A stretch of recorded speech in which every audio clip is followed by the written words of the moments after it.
এই যে এখানে আমি মুগ ডাল সিদ্ধ করে রেখেছি, আদা সিদ্ধ করে রেখেছি। এই দেখো পুরো খুব গলেও যায়নি, আবার আস্ত আছে। আর এদিকে লাউটাও আমি কুচিয়ে নিয়েছি। আমি খুব ভালো কোচাতে পারি না, কিন্তু যতটা পারি চেষ্টা করেছি কোচানো। আর লাউটা ভীষণ কচি। তো এই যে আমি কড়াই বসিয়ে দিয়েছি। আমি কড়াই গরম হয়ে গেছে, এবার দিয়ে দিচ্ছি আমি সর্ষের তেল। তেল তো গরম হয়ে গেছে, এবার তেলের ভিতর দিয়েছি তেজপাতা আর জিরে ফোড়ন। এবার দিয়ে দিচ্ছি লাউগুলো।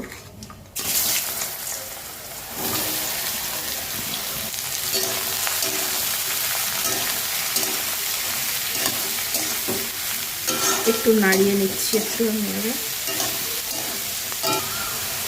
এবার এর ভিতর দিয়ে দিচ্ছি কাঁচা লঙ্কা। একটা কাঁচা লঙ্কা আমি চিড়ে নিয়েছি আর ভেঙে দিচ্ছি, চিড়ে দিচ্ছি না লঙ্কাগুলো, সব খুব ঝাল হয়ে যাবে তার জন্য। পরিমাণ মতো লবণ, পরিমাণ মতো হলুদ। এবার মিশিয়ে নেব।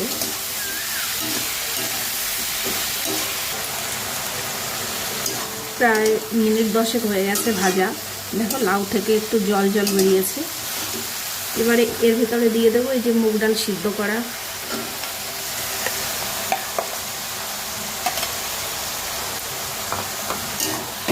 এবারে খুব ভালো করে আমি একসঙ্গে মিশাবো। মিশিয়ে নিয়ে তারপরে আমি একটু ঢাকা দিয়ে রাখবো। এর ভেতরে কিন্তু আমি আর জল ব্যবহার করব না। লাউ থেকেই যে জলটা বেরোবে তাতেই ডালটা আস্তে আস্তে করে সিদ্ধ হবে, যতটা সিদ্ধ হতে বাকি আছে। এবার আমি ঢাকা দিয়ে রেখে দেব। এবার আমি ঢাকনাটা তুলে নিচ্ছি। সিদ্ধ হয়ে গেছে, দেখো লাউ থেকে কতটা জল বেরিয়েছে। আর এই যে আমি শুকনো খোলায় একটু জিরে ভেজে নিয়েছি, এটা আমি গুঁড়ো করে নেব। এবার আমি 1 চামচ চিনি দিয়ে দিচ্ছি আমি। আর একটু ঢাকা দিয়ে দিয়েছিলাম, তুলে নিলাম। দেখো কত সুন্দর মাখো মাখো হয়ে গেছে। এবার একটু আমি এরকম একটু ঘেটে নিচ্ছি খুন্তি দিয়ে।